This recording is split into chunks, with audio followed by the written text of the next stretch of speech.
Ketika langit terbelah, lautan kami ledakkan, planet-planet bertabrakan, semua yang dikubur kami bangkitkan hidup balik. Lalu waktu itu kita bernaung di mana?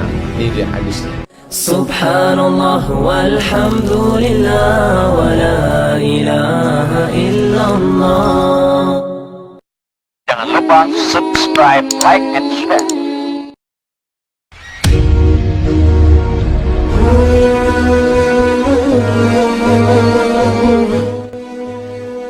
Allah berfirman dalam Al-Quran, A'udzubillahi minasyaitonir rajim, Bismillahirrahmanirrahim. Idza as-samaa'u fatarat, ketika langit terbelah. Wa idzal kawakibun tasarat, planet-planet bertabrakan. Wa idzal biharu fujjirat, lautan kami ledakkan, bercampur air laut dengan air tawar. Wa idzal quburu bu'thirat, semua yang dikubur kami bangkitkan hidup balik. Semua yang mati dimakan cacing tanah. Innal arda ta'kulu ibna Adam, tanah memakan anak cucu Adam. Illa azmaz zanab, kecuali azma tulang, zanab ekor, kecuali tulang ekor. Semua habis dimakan cacing tanah. Ada satu yang tak terkunyah cacing tanah, tulang ekor, semacam mikrochip kecil. Lalu itulah yang ditunjuk Allah Ta'ala, innama amruhu idza arada syai'an ayaqula lahu kun, bangkit hidup tegak. Di mana kita berlindung saat itu? Langit terbelah, planet bertabrakan, lautan diledakkan, tak ada tempat bernaung. Jangankan gedung, jangankan rumah, jangankan kendaraan. Wa takunul jibalu kal'ihnil manfush, bukit-bukit seperti bulu kambing yang ditiup angin. Lalu waktu itu kita bernaung di mana? Ini dia hadisnya. Kullu mri'in, setiap kamu akan bernaung tahta zilli sadaqatihi, bernaung di bawah naungan sedekah. Kullu mri'in, setiap orang, tahta, di bawah, zilli, naungan, bayang-bayang, sadaqatihi, sadaqah, hatta yuqda bainan nas, sampai pengadilan ditegakkan. Berapa lama kita berada di bawah panas terik itu? Selama orang mencari-cari siapa yang bisa menolong, memberi syafaat. Adam, tolonglah engkau menghadap Allah, kami sudah tak tahan panas tegak lama. Kata Adam, aku tak sanggup menghadap Allah. Dulu kata Allah, la taqraba hadhihi syajarah, jangan kau dekati pohon ini, fatakuna minaz zalimin, kalau kau dekati nanti kau jadi orang zalim. Bukan ku dekati, malah ku makan buahku. Aku tak berani menghadap Allah. Nuh, tolonglah menghadap Allah supaya ditegakkan pengadilan, kami sudah tak tanggup tegak. Apa kata Nuh alaihissalam? Aku tak berani, malu menghadap Allah. Dulu anakku naik ke atas bukit namanya Kan'an, ku ajak dia naik. Ya bunayya arkab ma'ana, hai Ananda, ayolah naik. Sa'awi ila jabalin ya'simuni minal ma', aku tak perlu naik sampan ayah, aku bisa naik ke atas bukit. Ya'simuni minal ma', aku selamat dari air. Ketika anakku itu akan tenggelam, aku lancang, aku minta doa kepada Allah. Ya Rabbi, ya Allah, inna ibni min ahli, anakku itu ya Allah. Lalu Allah menjawab, innahu laisa min ahlik, itu bukan anakmu.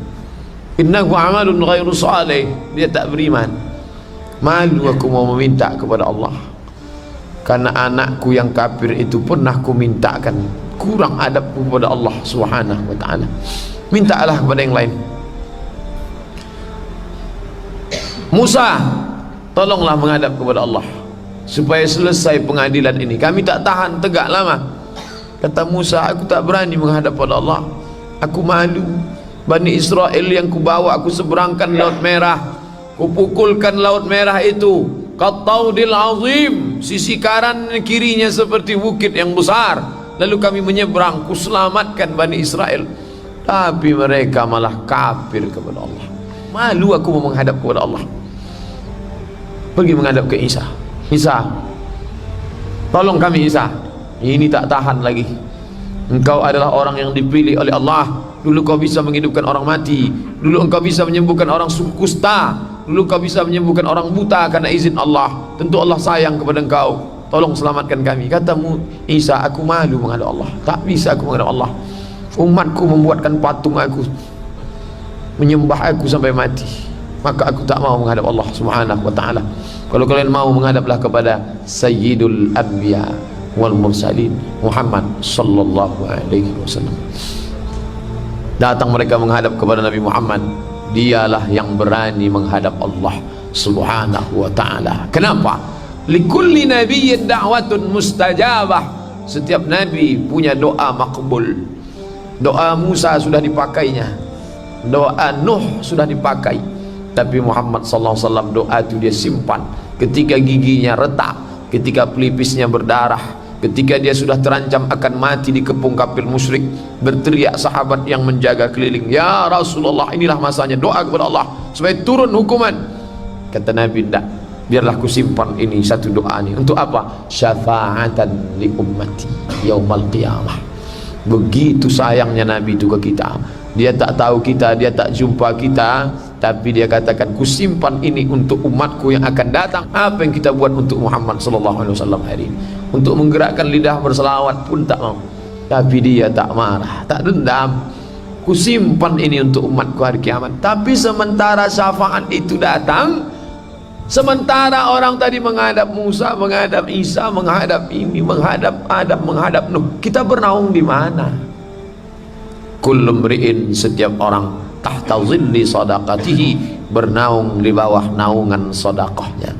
Hatta yuqda bainan nas, sampai pengadilan di atas manusia. Jadi kalau selama ini menyangka saya sudah berikan 5 sak semen, untuk apa? Kasihan saya Pak Ketua Masjid tu minta-minta, jadi saya kasih. Bukan untuk kita, ini yang salah pemahaman. Saya kasih ini bukan untuk masjid, masjid tak perlu itu. Saya kasih ini supaya saya dapat naungan di padang mahsyar nanti. Kita ini akan bernaung. Di mana bernaung? Tahta zilli sadaqatihi, di bawah naungan sedekah. Selama ini kita melihat sedekah itu dari satu aspek atas. Saya kasih, saya bangun, itu nengok dari atas. Hari ini kita nengok dari bawah. Kita sedang bernaung di atas. Kapan kita bangun naungan itu? Waktu di dunia. Madamatis samawati wal ard, selama langit di atas, bumi di bawah, dia akan tetap kekal abadi. Masjid ini akan tetap berdiri sampai 2100. Terus selama itu pula lah kita akan tetap mendapatkan tetesan air di tengah gurun pasir yang kering kerontang. Berharap kepada anak, jangan pernah berharap kepada anak. Kenapa? Kekecewaan berasal dari terlalu banyak pengharapan. Saya harapkan Pak Ustadz, ini anak pertama nih, sudah saya didik pesantren, insya Allah dia mengirimkan saya Al-Fatihah. Jangan terlalu berharap. Tapi dia baik Pak Ustadz, sayang sama saya. Iya, belum nikah, nanti dapatnya bini. Abang mau kemana? Mau bersedekah? Tak usah lah bang, cincinku aja belum berganti lagi. Tak tahu kita. Maka berharap jangan terlalu banyak. Berharaplah pada amal kita sendiri. Oh egois, enggak, kita buat. Nanti setelah kita tinggalkan jatah dia, terserah dia. Kalau kau ingat aku bagus, andai engkau tak ingat, aku sudah berbuat untuk diriku sendiri. Kita kaplingkan ini. Kalau sekarang masih muda, susah Pak Ustadz.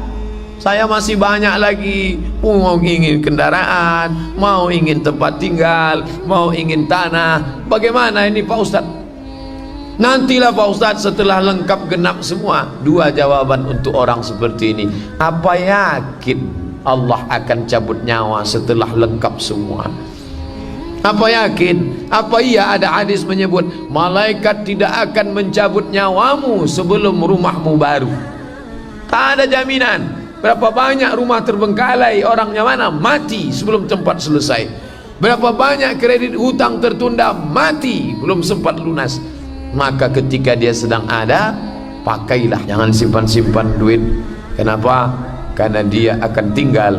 Inilah yang kekal abadi, menolong di hadapan Allah Subhanahu wa taala. Itulah kaji kita pada malam hari ini.